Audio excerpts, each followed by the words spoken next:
కాబట్టి రాజులు ఏ విధముగా ప్రభువుని సాష్టాంగపడి ఆరాధించారో మన ఆరాధన కూడా అలాగే ఉండాలి. ప్రతిరోజు ఆరాధన అలాగే ఉండాలి. దూరదేశము నుండి శ్రద్ధతో బాలయేసు దగ్గరికి వచ్చారు. 100 మైళ్ళ దూరం నుంచి. మనం ఎక్కడి నుంచి ఎక్కడికి రాలేకపోతున్నాం. నీ ఆరాధన ఎలా ఉంది? నువ్వే ప్రశ్న వేసుకో. నీ ఆరాధన ఎలా ఉంది? వాళ్ళు దూరదేశాల నుంచి వచ్చారు.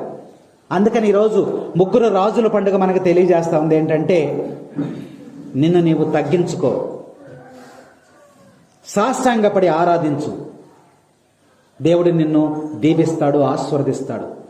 రాజులు ఆనందపడినట్లుగా నీ జీవితంలో కూడా ఆనందము, సంతోషం ఉంటుంది.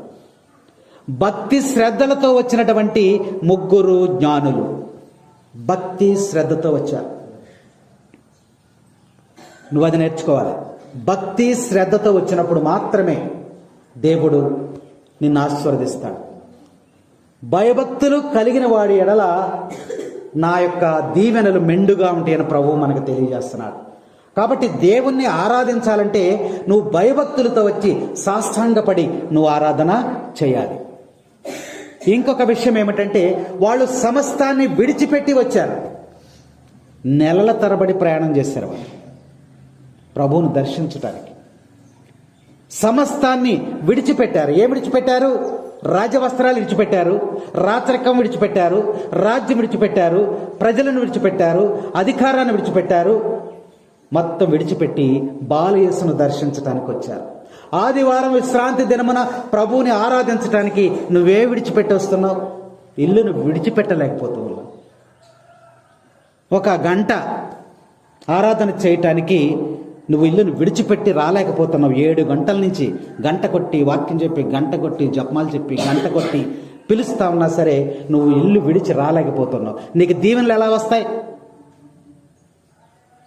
నీ బిడ్డల భవిష్యత్తు, నీ పాడి పంటలు, నీకు సమృద్ధి అన్నీ కావాలి. ఎలా వస్తాయి? ప్రభు ఏమంటున్నాడు? నా యొద్దకు వచ్చిన వాడిని నేనెన్నడూ కూడా విడనాడను అని ప్రభు స్పష్టంగా తెలియజేస్తున్నాడు. రాజులు నేర్పినటువంటి విషయం ఏంటంటే, సమస్తాన్ని విడిచిపెట్టి వాళ్ళు వచ్చారు. ప్రభు కోసం నువ్వు ఏం విడిచిపెడుతున్నావు? ఎలీషాను చూసినట్లయితే ప్రభు పిలిచినప్పుడు దున్నేటువంటి అరకను వదిలిపెట్టి ఆ యొక్క ప్రభువుని వెంబడించారు. పేతురును పిలిచినప్పుడు ఆ వలలు విడిచిపెట్టి ప్రభువుని వెంబడించారు. ఆరాధనకు నువ్వు పిలిచినప్పుడు నువ్వే విడిచిపెట్టి వస్తూ ఉన్నావు? లేదా నువ్వన్నీ చేసుకుని నీ పనంత అయిన తర్వాత వచ్చి దేవాలయంలో నువ్వు కూర్చుంటున్నావా? ఆశీర్వాదాలు ఎలా వస్తాయి? దీవెనలు ఎలా